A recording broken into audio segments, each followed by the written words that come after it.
Stacy says she's cut out to be a stew on a luxury yacht. Laura, her friend, says that she can't handle the poop deck. Who's right? Who's wrong?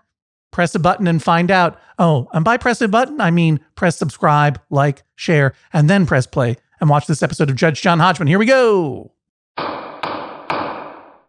Welcome to the Judge John Hodgman podcast. I'm bailiff Jesse Thorne. This week, Cruz.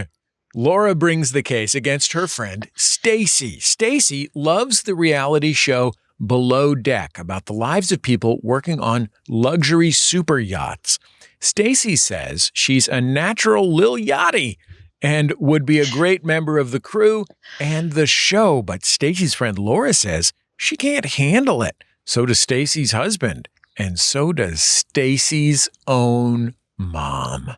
Who's right, who's wrong, only one can decide. Please rise as Judge John Hodgman enters the courtroom and presents an obscure cultural reference. I command a king's ship, not a private yacht. We do not have time for your damn podcast, sir. Bailiff Jesse Thorne, please swear them in. Laura and Stacy, please rise and raise your right hands. Do you swear to tell the truth, the whole truth, and nothing but the truth? So help you, God or whatever. I do. Do you swear to abide by Judge John Hodgman's ruling, despite the fact that he does not have a super yacht, but merely probably a skiff? Skiff seems about the right size. I don't know exactly what it's called. I saw it one time. I do, yeah. I do as well. Judge Hodgman, you may proceed. Jesse, we have a dinghy. A dinghy. Okay, there you go. Sorry, it's pronounced dingy. What do you got there? Like a dinghy? Yeah, dinghy. We got a dinghy in the dinghy pen. Uh-huh. Laura and Stacy, you may be seated for an immediate summary judgment, one of your favors. Can you guess the piece of culture that I referenced as I entered the courtroom? Jesse, I think they're going to get it. And I'm going to write down your guess, and I'm really going to do it. I don't have a great guess. My pre-prepared guess was Moby Dick by Herman Melville. Moby Dick. Don't think that's right. Have you ever heard someone read the first two chapters of Moby Dick aloud in a fake Maine accent by any chance? No. Well, Hodgman.substack.com. That's all I'm going to say. Oh, gosh. Moby Dick, you say, by Herman Melville. A failure in its time. Out of print by the time it was reclaimed by the American canon of great thick books. And a handy guide to whaling. Okay, I'll put it down. And anyone who wants to go on the web and see our YouTube channel, you can see that I actually did write it down underneath your name, Laura. Now I'm writing down Stacy's name, Stacy with an E. Yes, Stacy with an E. And it's almost time for your guess. And now it is time for your guess. My pre-prepared guess, which now I'm unsure of being correct, is Fool's Gold, starring Matthew McConaughey and Kate Hudson. Why did you guess that? I've never seen that movie, so I don't know what connection that might be having to super yachts or sailing or dinghies or maritime life at all. Oh my gosh, you need to stop everything and go watch this movie. All right, I'll see you later. Look, if we stopped recording this podcast every time we had something better to do, there would be no podcast. Now, see, I forgot that we post full episodes on YouTube, and I failed to commit to the bit. I should have just walked out of my office at that moment to go start screening Fool's Gold.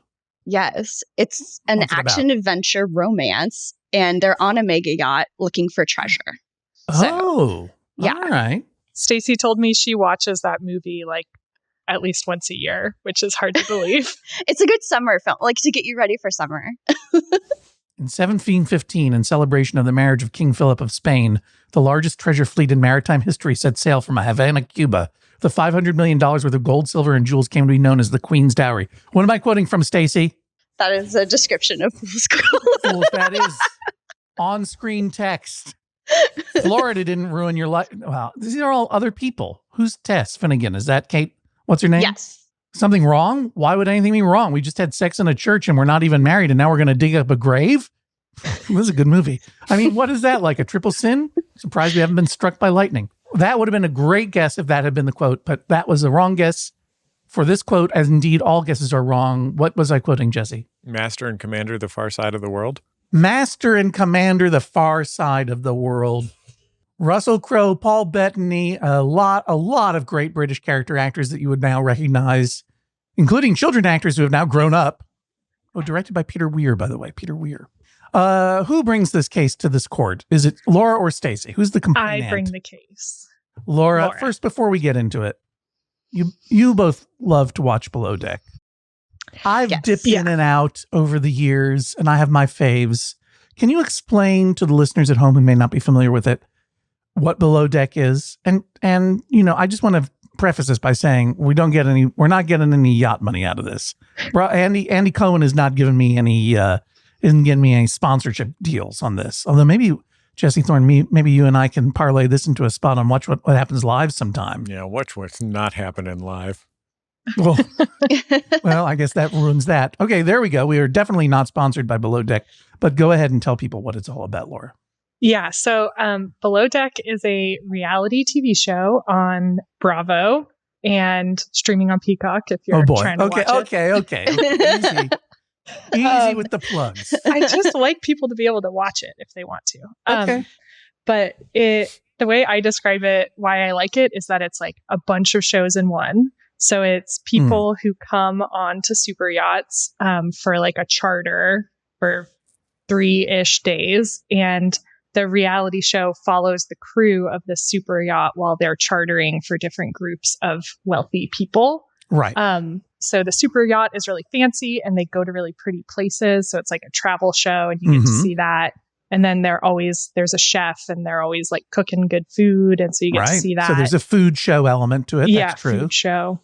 And then there's obviously shenanigans with the guests because they're kind of a certain set of people type. So Laura, let me break in for a second.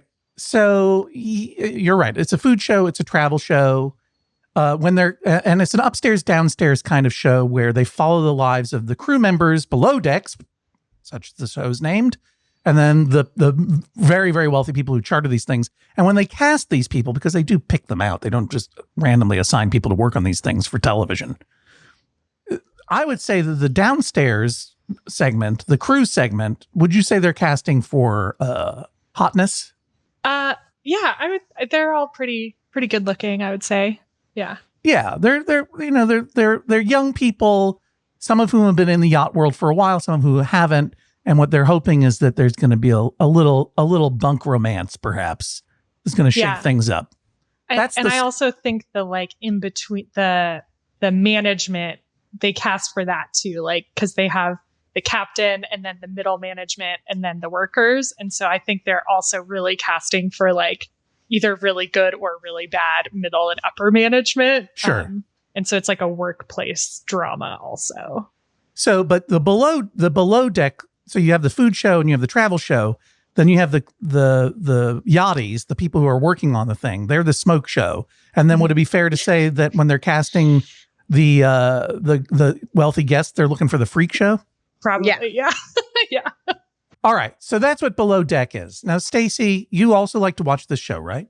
Yes. What's your favorite version of Below Deck? We got Below Deck OG, which is it used to be Captain Lee in the Caribbean. Below Deck Mediterranean with Captain Sandy. Below Deck Sailing Yacht with Captain Glenn. Below Deck Down Under with Captain Jason. And then one season of Below Deck Adventure Time or something with Captain Carey that didn't really. Which is your Below Deck? Probably original or Mediterranean. I do really like Sandy. You like Captain Sandy? Yeah. Controversial pick. Yeah. Not everyone likes Sandy. What do you think, Laura? I do not like Sandy. Whoa, here we go. Sandy is not my favorite captain by far. Why? You don't like how she handled Hannah when Hannah had the Valium on ship? I don't remember that storyline, I guess, but I just feel like she always has her like fingers. She's like a micromanager. And I don't know. I love Below Deck a lot for the like management struggles between the different levels. Oh, tell me more, because I feel you on that.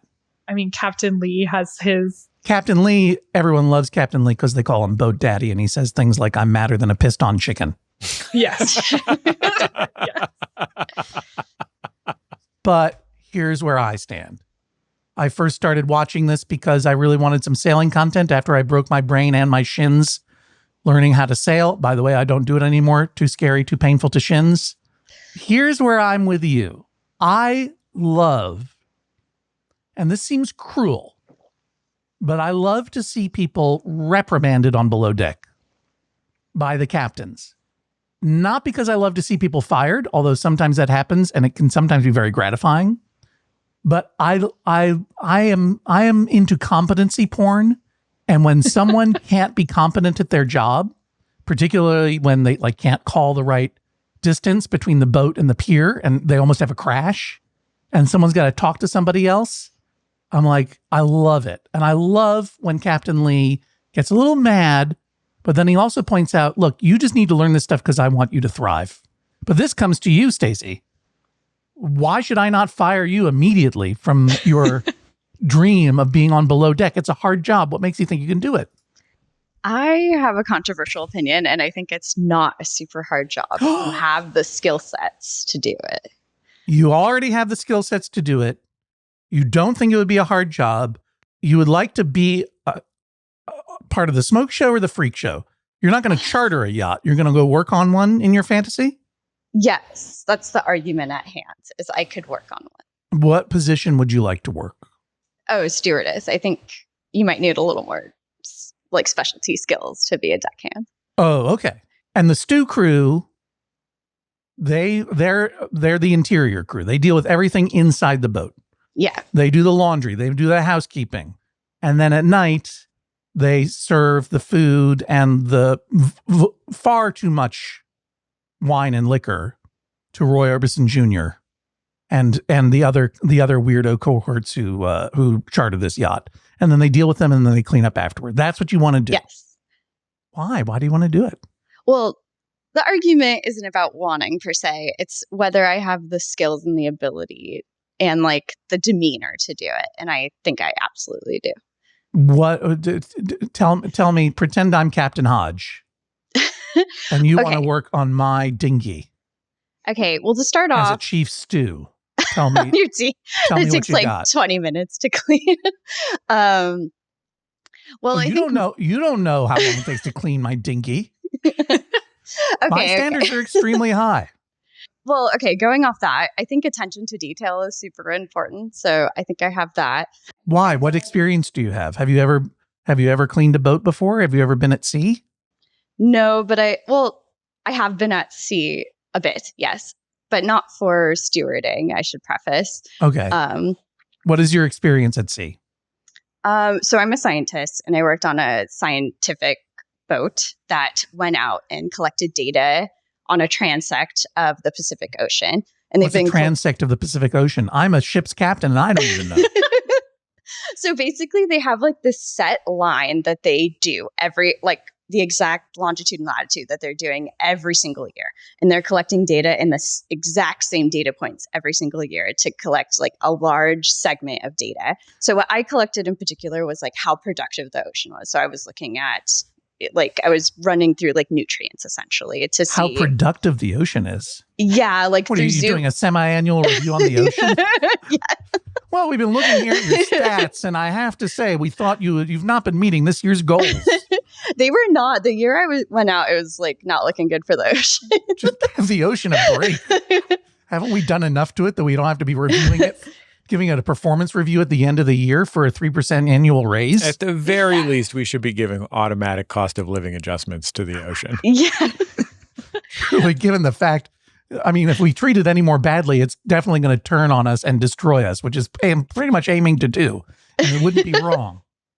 Okay, so you go on a ship. So I looked at plankton, I guess. I should make it easy. Oh, okay, got it. I looked at plankton, and there was some plankton and then more plankton later.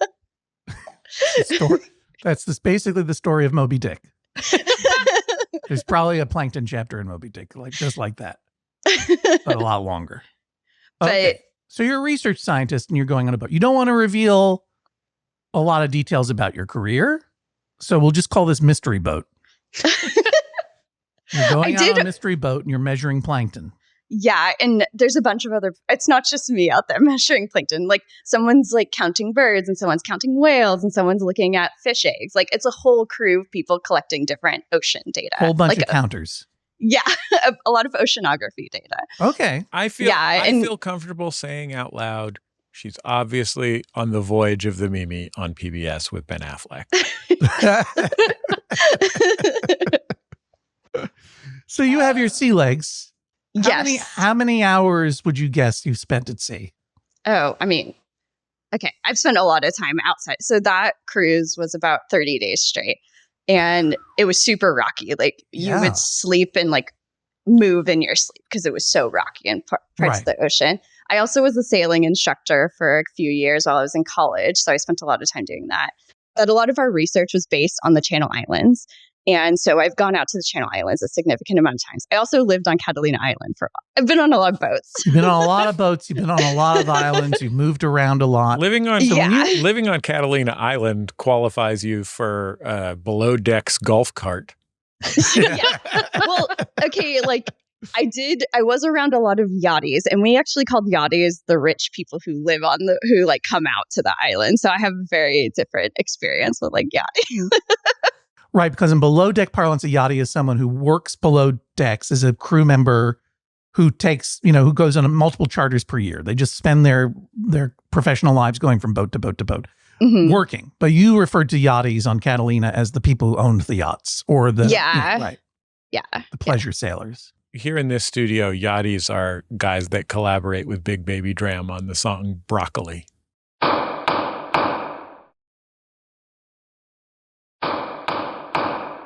So you spend a lot of time on boats, spend a lot of time on islands. When you're on your 30-day plankton party out there in the transect of the Pacific Ocean. Yeah. Who cleaned up after you, or did you clean up after yourself? We cleaned up after ourselves. Yeah. Did you do a good job, or did it get to be smelly? It was fine. Yeah. You couldn't bring very much stuff. So it's kind of hard to be dirty, I guess, or cluttered. Did you have to share a cabin? Yes. So it's 12 hours on, 12 hours off. So somebody who has the night shift is the person you share. So you're never in the room at the same time because you guys are working opposite shifts. Right. I don't know, Laura. It seems to me Stacy is a lot of actual expertise in this world. Why should I not hire her for my pleasure dinghy? Well, I think if you were hiring her for your scientific research cruise, I would say go for it. No better lady to do the research. But on below deck, one of my arguments is that I don't think she, as my mom would say, like suffers fools gladly. I think Stacy would really struggle with all of that workplace drama of it all. And it would just make it so that, she could maybe get on the show, but I don't know if she would last working with incompetent people and maybe incompetent middle managers or captains. Yeah, I would say, Stacy, that Laura is correct in that both below deck and above deck, when they're casting these shows, they're definitely casting for some straight up fools, some very demanding, outsized personalities. Do you think you can fit in with them? Yes, absolutely. Well, I mean, you're lying. I mean, well, why should I believe you? So this is where I get to, I think more people can do it because so many people have worked in the service industry, which I have also done.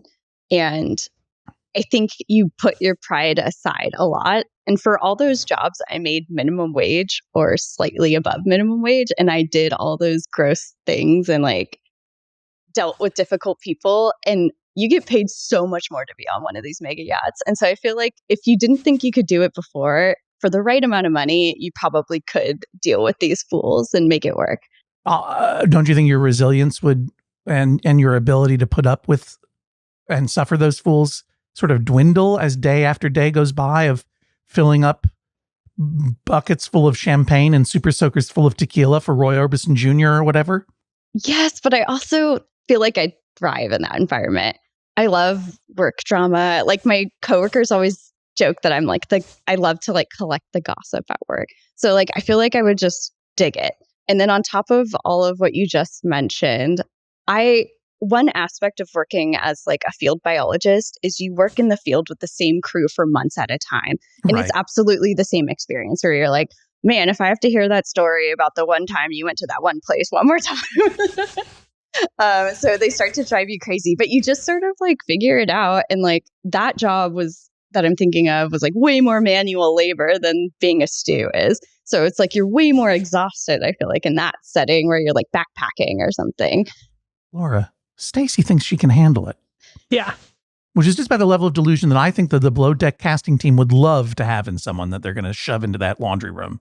Don't you think that she could probably get cast on this show? Is that why you're bringing this to me? Do you think it's possible that if she put her mind to it, she could get cast on this show and you would never see her again because she'd become a famous influencer?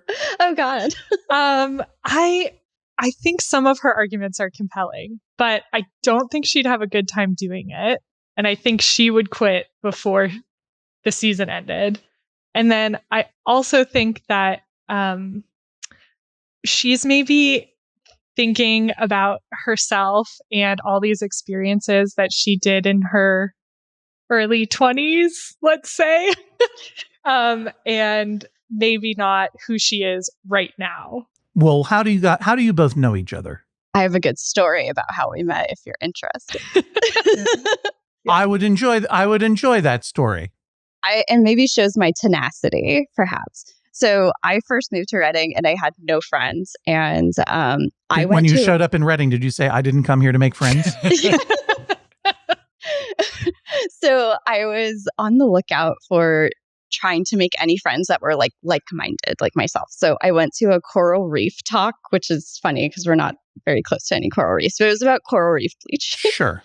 And there were... That's where I always go when I want to meet people. Yeah, people don't move to Reading to be close to coral reefs. They move to Reading to be close to tax-free car purchases in Southern Oregon. Exactly. So it's hard to make friends.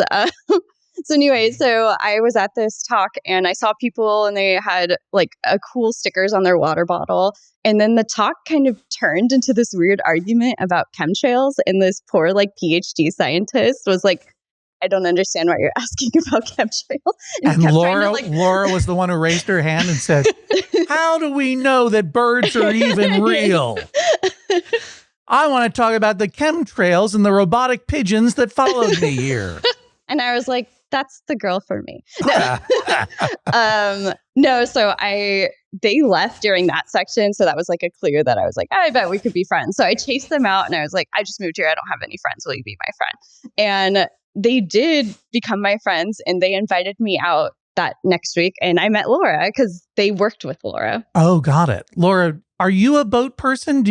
Or no? I am not an ocean person. Okay. I lived on the beach once doing some stuff and decided that was not for me. Right. So you're saying to Stacy that she can't handle being on a super yacht has nothing to do with your vast experience in working on ocean going or sea going vessels or something or anything like that. No. Stacy is definitely in our friend group, the ocean expert. And she's been on the most boats. You're just a concerned friend who loves Stacy and doesn't want her to have a dream. No, I have a friend who Stacy likes to argue. And so this is one of the reoccurring arguments that we have. Right. So just putting to bed an argument and standing up for, she'll argue with you and just, beat you down to submission on some of these arguments. So standing up and saying, no, this is one that I'm pretty confident you wouldn't be successful on Below Deck. So this is a recurring argument. Yes. And you and Stacy's husband and Stacy's mom and others in the friend group are tired of it and just want to put it to bed forever. Yeah, I think it actually started with Stacy's mom. So Stacy was visiting her parents and they were I watching hear she's got it going on. Is that true? She does. And so Stacy's mom, I think, said, like, you could never do this. And so then Stacy came back from visiting her parents and was like, guys, my mom said this. Can you believe it? Laura, when you submitted the case, you alluded to a friend on your side of the case. Who is Rayanna and what does she have to do with this? Yeah, so Rayanna is just another one of our friends that probably has contributed to this being an argument that's kept alive. She really likes to argue with Stacy, whereas I would like to argue with Stacy and then like never talk about it again. But she's on my side. She agrees that, Stacy's qualities She has many great qualities, but they might not be well suited for below deck. All right. Stacy, you're an adult. You're married to a person. Mhm. You have a fairly settled life. Yes. About how long ago was it that you were on Mystery Boat counting the plankton? 9 years ago. Almost a decade ago. Was that your last big sea voyage? Yes, but I've Okay. done difficult jobs since then. Okay. Tell me more.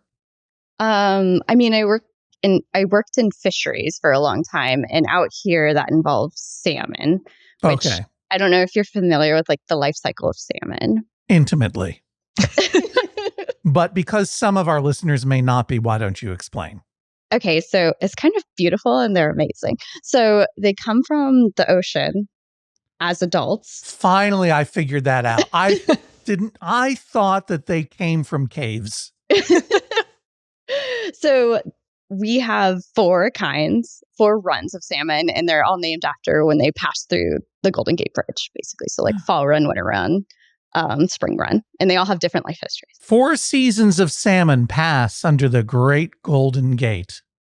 Yeah. Fall, winter, spring, Late fall too. and late fall. Yeah. The 4 seasons of San Francisco. So before I worked out here, I worked on the Merced, Tuolumne, and Stanislaus rivers, which all go through like the Central Valley into the Delta. Anyway, it doesn't matter. So on those, we have to do them on these tiny tin boats, and you're constantly moving down the river. And so as you're moving down the river, you have to collect these dead salmon, and they're at all different degrees of decay. Like some are really fresh, some are not. And so you collect them, and when they're really gross and they can't be counted in the survey anymore because they're falling apart, you cut them in half with a machete. TGTC, too gross to count?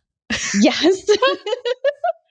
Yeah, I gotta say, Laura, if you've been collecting dead salmon carcasses, you're probably in a good position to plunge a dookie out of a golden toilet bowl on a big mega yacht. Wow. This is a wild and wonderful job. You also included some evidence, which is a design for a T-shirt that you would like printed up in case I were to rule in your favor, that has a photo of both of you on here, Laura and Stacy, in front of one of the below deck ships. Is that a below deck ship? I don't recognize that particular one. Yeah, I think so. I think it's one from the like normal OG below deck OG below franchise. deck. Anyway, this is a design for a T-shirt that Stacy, you would have me order be printed up, and I presume you would want Laura to wear it around town that says Stacy was right on it. Yes. For this show, we were told to come up with like repercussions, and that's what I came up with. Well, let's talk about the ultimate repercussion, which is you actually working on not just a luxury yacht, but on below deck. So I just want to ask you a series of questions. Sure. To clarify, you don't just want to work on a super yacht. You specifically want to work on a super yacht on below deck, or does it not matter? The argument was specifically a super yacht, not specifically the show below deck. Not specifically the show below deck. Okay. Yeah, it's like, do I have what it takes to be on a super yacht? Right. So this is a hypothetical question, right? You're not actually thinking about signing on to a super yacht or auditioning for below deck, are you? No, I'm a scientist. Yeah. Although I would probably make more money working on below deck, to be honest. Yes. The nice thing about the yachties is they make their own money on the show. Like they're not making their money from the show. Yes, exactly. Right. So you don't want to be on the show. You don't even want to be on a super yacht. You just want your mother and your husband and Laura to be wrong. Yes. And if I could take a pause on my job just to go on a mega yacht to like prove everyone, I totally would. Why? But here's the thing. I'm going to ask you another couple of questions. Why interior department? Why be a stew? Why that as opposed to deckhand? I mean, you're out in the world collecting bodies. You really want to be scrubbing toilets? Yeah, well, for the money, absolutely. Like I already do that at my house. Good point. And like I've worked at, food establishments where I did that for the public. So I feel like I've done that. And I did that for $7 an hour. Yeah, but don't you think that the deckies get the same tip out as the interior? Oh, well, I guess I feel like they're outside. They're not. Yeah. They don't have to deal directly with the primary charter. Yeah. I mean, I do think I'm particularly well suited to work with the people on the boat as well. Well, we did, I'm not an expert on being a stew aboard a super yacht. So we did reach out for an expert opinion, and we're going to share it with you now. Oh boy. Oh my gosh. Hello, Stacy, you gorgeous, beautiful, aspiring stewardess. How are you? Now, first of all, I would like to apologize for coming to you in my dressing gown. I am actually going on Watch What Happens Live today, which I'm so excited about. Look, I'm in New York. It's very exciting, and I'm waiting for hair and makeup to arrive. They're going to do me up all lovely, and then we're going to go and film Watch What Happens Live. And I haven't done it in the studio for so long, so I'm so happy I get to do that. Oh, it's going to be amazing. But anyway, I have been talking to your lovely John, and he tells me that you fancy yourself as a bit of a stewardess. You think that if you got the chance, you could step on the boat and you could become a stewardess. Now, I thought that we could run through a few of the qualities that you have to be a successful stewardess. The first one is you have to be able to function very well on pretty much no sleep. During a season, on the show we do 2 months, a normal season will be 3 months. You do 16-hour shifts for every single day for 2 to 3 months straight. When I'm doing that, you don't step foot on land. Well, now that I'm the chief stew, I do because I go on some excursions and things. But generally, you do not step foot on land. You don't talk to the outside world. You don't communicate with any sort of like life form. You are literally just waking up, working, going to sleep day after day after day. And that's why so many girls quit yachting once they get to like 30, because there's no way that you can start a family or find a partner or do these things when you are literally just in this boat vortex for months at a time. And then you emerge at the end of the season and you're like, wow, there's a big bright world out there. So functioning on lack of sleep is very important. Being able to maintain your composure, because you're going to get guests that are kind of assholes, and you're going to get stewardesses that are going to really test you, and you're going to get provisions that don't arrive, and you're going to get a massive workload, and you have to just have the ability to just breathe and stay calm. And then the third one is you need to have a very good eye for detail. We used to detail the boat to such an extreme that my purser would come around after a whole entire day in one room, and she'd get out her stool and she'd pull down like an air conditioning vent and run her finger along the top of it and be like, thought you said you cleaned in here, and there's like 2 specks of dust on it. So you have to have an insane eye for detail and really think about every single little thing. So you also need to be outgoing, confident. You need a common sense, which is insane how many girls realize don't have common sense. Not just girls, sorry. That was very exclusive. Any gender that wants to be a stewardess, you'd be surprised how many don't have common sense. It's a very big part of it. And my favorite one, you need to have a sense of urgency, because if you are not doing everything as quickly as humanly possible, I do not want you on the boat. Okay? So I've got very high hopes for you and your yachting career. I think you're going to be absolutely amazing. I hope that I see you swanning around the yachts one day, or maybe it will just stay in your dreams. But either way, thank you so much for watching this show. Thank you so much to Lauren too, and your mum, who I know are fans and watch the show. And it honestly means so much to me, because it's just the best thing that ever happened to me. I love it so much. The more people that watch it, the longer it will go on. So truly thank you. So all my love, Stacy, and to you, John. So in case you weren't able to hear it, Aisha's message ended with her blowing kisses to me. So that's very nice. That's Aisha Scott. She's the chief stew now on the most recent Below Deck OG thing. No, sorry. No, Mediterranean. Yeah, the one that's airing right now. She started on Down Under. She started on Down Under. Then she went to OG. Now she's on Mediterranean. She's on all of them. And boy, oh boy, does she have a lot of energy. Yeah. And I think that's required. I mean, what do you think, Stacy? Do you feel inspired? Yes. Okay. So there are two things I think would be a challenge for me. But everything else I thought was fine. The sleep thing, That's I what I was didn't going to know say. about. The sleep thing I didn't know about. Interesting. Yeah, I think that would be a challenge. Absolutely. But I also think with the money, I would just do it. And I don't think 6 weeks is that long. You're saying money solves everything. I just think it would motivate me to finish it out and not quit. You're saying you're very greedy and money solves everything and science is stupid and doesn't pay enough and it's time for you to live. Well, I'm just saying that like a lot of people do very similar difficult jobs for way less money. So like, which I have done in the past. Like that salmon carcass job, I got paid like $12 an hour. You would look in Aisha's face and go, your job isn't that hard. I think it's hard. I think people with the select amount of skills, like I think the attention to detail is a big one. Like what she was saying about the common sense stuff, like I feel like I get that. Like sometimes I'm just you have common sense. Well, sometimes you're just like, oh, I thought everybody knew this. I don't understand why you don't. So I get what she's talking about with that because that's definitely a relatable experience.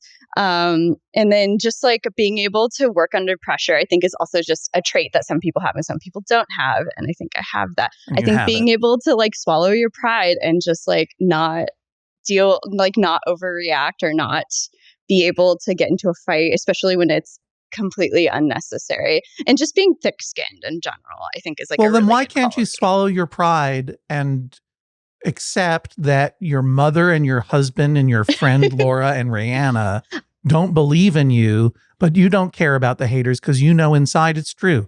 Why don't you just swallow your pride? Why do you have to fight back? What's going to happen when some primary guest on the charter says, I'm afraid you're no good at your job, and you know you are? You're going to fight back then? What's going to happen? So this is the other thing that I feel like this is why Laura, Ray, and my husband and mom don't understand is like, you're a completely different person in a work setting than when you are with your friends. Like I can be comfortable complaining or saying whatever I want, in front of my friends. I'm a completely different person at work where I can't be like, you're incompetent or whatever to my coworkers or whatever. Like I couldn't do any. You just like, you're a different person professionally than you are with the people you're most comfortable with. And like, of course, my husband sees me when I'm most whiny. Right. Laura obviously doubts that you'd be able to go and be a stew on Below Deck or a super yacht in general. Is this indicative of other stuff that she misunderstands about you? Oh, I think she just sees the whinier side of me. Like this one time we went backpacking and I hurt my ankle and I was really upset like the whole last 2 miles of the trip. And I feel like that one trip is really catering to like. Yeah, I didn't want to bring that up, but but it hurt and I was sad. Yeah, you like buck it up at work. You're just like. I just feel like Stacy says that she's really resilient and, can deal with a lot of metaphorical and physical poop being thrown around. But I just feel like there's multiple times we've been like backpacking or even just like on like friend trips and, there's a slight setback and then Stacy's upset about it or wants to turn around or something like that. But I do recognize her argument that maybe at work it's different.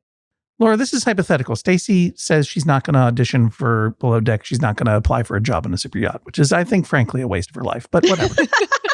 You just don't want to yes her along anymore. You want her to stop. What would you have me rule if I were to? Yeah, I just want an answer to the argument and for the answer to be final and to be able to watch Below Deck and talk about Below Deck without this argument coming up all the time. Do you genuinely believe she's not cut out for this? I genuinely believe that she would not be happy doing it and wouldn't last the entire time. How does it feel, Stacy? I mean, never mind your own mother. How does it feel when your friend sitting next to you says she doesn't believe in your dream?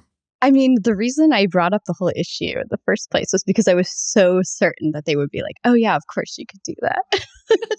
So I just think she's wrong. And I just I just want to like do it so badly just to like be like, see. Because why? How does it feel when someone says, no, you can't do that? Well, it just makes me feel like you don't see the skill sets I have and you think I'm like weak or something. And I'm like, I feel like my work history has proved otherwise. Stacy, if I were to rule in your favor, I would be ruling what? That you are correct and that Rihanna and Laura have to wear a t-shirt that says Stacy was right. Yeah, there's just for a day. And then you guys could like work out in it or whatever. Yeah. And then I obviously talking about it, I'd only brag about it once a month. I am now going to go into my stateroom to consider my verdict, but I'm not sure I'll be considering my verdict. I think might be writing to the Below Deck franchise to pitch the new show, Below Deck Science Boat. Sounds great. You know what? I'm cutting out in the middle, man. I'm just going straight to Below Deck Plankton edition. Plankton. I'll be back in a moment with my verdict. Please rise as Judge John Hodgman exits the courtroom. Laura, how are you feeling about your chances? Honestly, not great. Why is that? Stacy makes some really good arguments. And I think the whole like not believing in your friend portion of the argument is really tough to come back from. Stacy, how do you feel? I feel pretty good. And like, I do feel like I just like feel it in my bones that I can do it. Well, we'll see what Judge Hodgman has to say about all this when we come back in just a moment.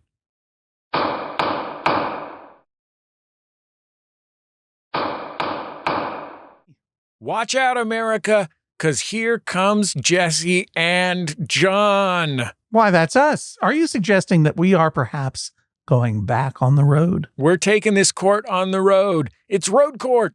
Tickets are on sale now for our incredible tour this fall. We're going to New York City, Philadelphia, where we have not been for an age, Washington, D.C., Pittsburgh, where we've never been, Ann Arbor, another debut, Madison, Wisconsin, we're coming back, St. Paul, Minnesota, coming back, Burlington, Vermont, very first time, Portland, Maine, you know we're coming back, Turners Falls, Massachusetts, Monte Belmonte, you know it's going to happen, and then I'm really excited, my hometown of Brookline, Massachusetts, where we'll be appearing at the Coolidge Corner Movie House, where I used to work as a teenager. Yes, it's Judge John Hodgman on the road. You can get tickets right now by going to MaximumFun.org/events. That's MaximumFun.org/events. And if you live in or near those cities and you have a dispute, you know we want to hear your beefs. Submit it now at MaximumFun.org/JJHO. The Judge John Hodgman Roadshow is I want, if anybody hasn't been, it is a great time for people, whether or not they are listeners to Judge John Hodgman. Bring a friend,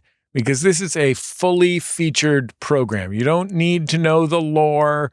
It is a blast of a comedy and theater show for anyone who enjoys going out and having a good time with live cases on stage, live music on stage, us yelling at people in the crowd who have volunteered to be yelled at. Not just random people. If you don't like being yelled at, don't worry. It's not going to come up. It is a great time out. We wear our little outfits. Look, yeah. If you've been watching the YouTube of this, and a lot of people I can see from the comments like to see the top half of my uniform. Well, if you want to see my uniform pants, you want to see me wearing security guard shoes? I got security guard shoes. Let's do this thing.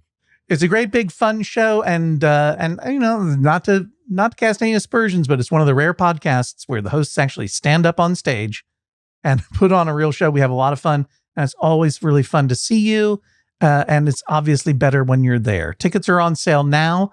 To get them, go to the events page at MaximumFun.org/events. And of course, give us your disputes at MaximumFun.org/JJHO. Let us know you're going to be at the show. And perhaps we'll call you on stage to adjudicate your dispute right there live on stage. You're on notice, America. Let's get back to the show. Please rise as Judge John Hodgman re-enters the courtroom and presents his verdict. Life is like a feces sandwich. The more bread you have, the more feces you have to eat. Thus spoke Captain Lee in one episode of Below Deck pertaining, I suppose, to the trouble of having too much money. I don't know. I just felt like I needed to start with a profound quote from a renowned ship captain, some wisdom from the sea. There is a person in my life to whom I am married, a whole human being in her own right, who years ago, more than 10 years ago, overheard, or we were having a conversation, or maybe we watched the movie, or it was a friend group convo about the movie Cool Hand Luke. And she said, I don't understand what the big deal is. I could eat 50 eggs in an hour. I could eat 50 eggs in an hour. For years, this claim, this brash claim, circulated through and energized our friend group as we all of us tried to convince her she were wrong. I dare say we were madder than pissed on chickens about this whole claim.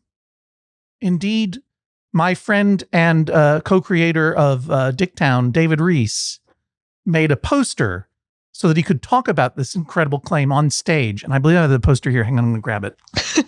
And if you'd like to see what it looks like, you can go to our YouTube channel. I mean, it really brings it home, doesn't it, Stacy and Laura? 50 eggs. And my wife was a whole human being, right? Would look at this poster and for years would say, I don't care. I would just eat one egg and then another egg and then another egg until there was 50. And I would get so upset. I would say, you could drive a straight pin up my butt with a 10-pound sledgehammer. I wouldn't say that. Captain Lee would say it. I'd be so upset by this. And I'd be like, you don't understand the cumulative effect of eating one egg after another within an hour. And she's like, that's just like, I could do it. It'd just be like eating 50 heads of lettuce. You can't do that either. I wanted to scream. But as the years went on, I realized, what are we gaining from this? She's never going to try to eat 50 eggs. I mean, if she really were, right, then I might have a leg to stand on.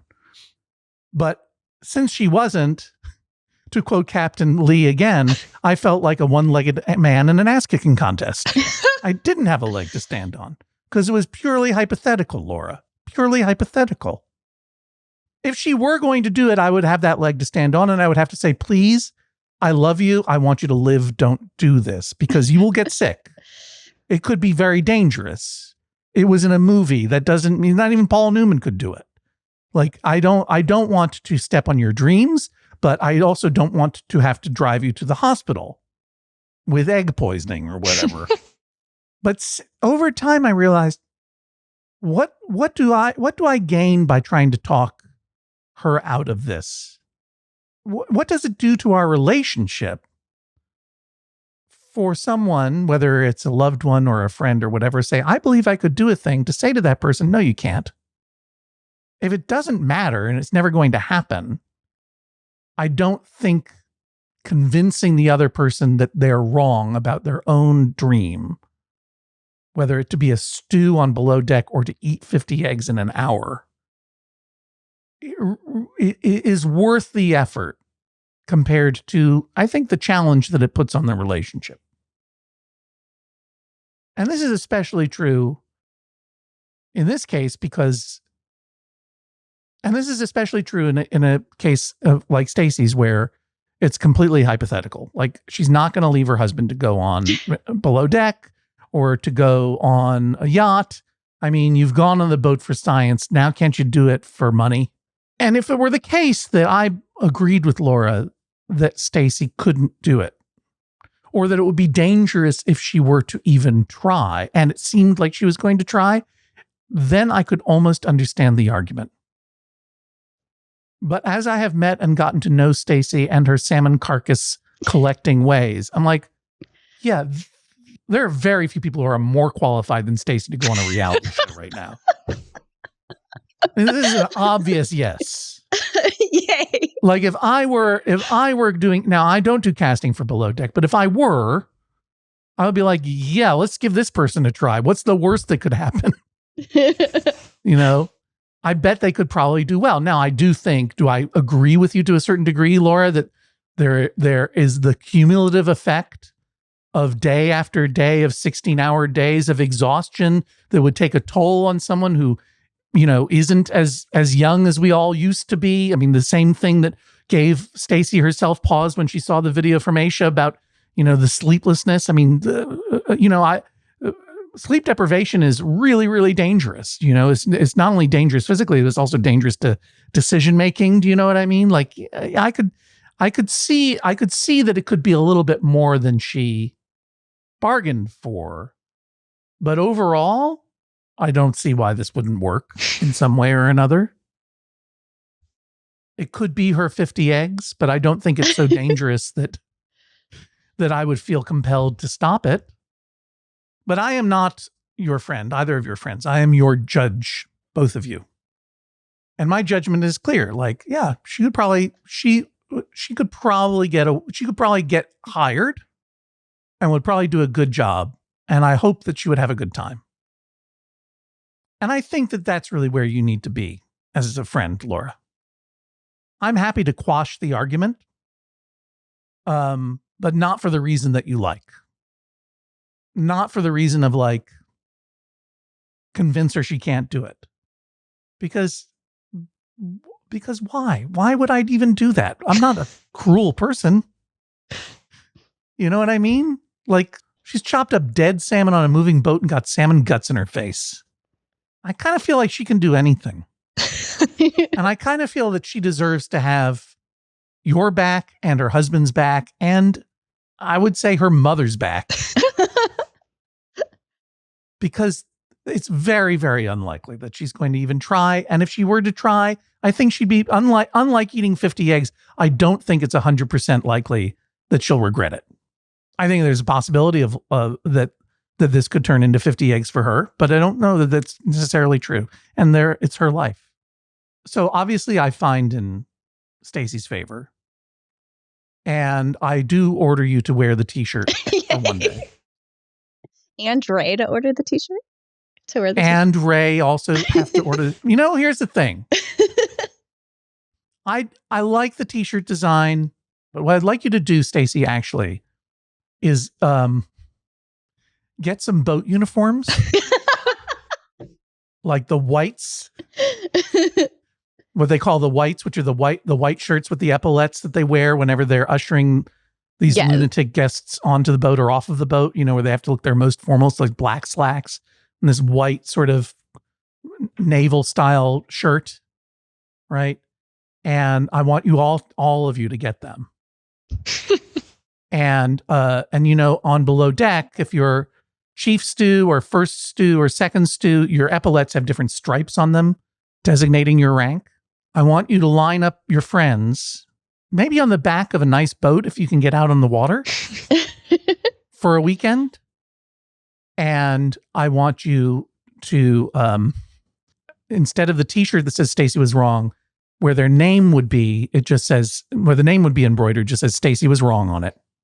And then what I want you to do is you want to walk down the line and your friends and your mother and your husband have to say, I'm sorry, I was wrong. And you just tear their epaulets off and throw their epaulets in the sea or fire them Captain Lee style or something. And then once that's done, I want you to let it go because you love each other. You all love each other. And if a friend in your friend group or someone you love has a dream that they might be able to do something impossible, you gain nothing by pooping on their dream. So this is the sound of a gavel.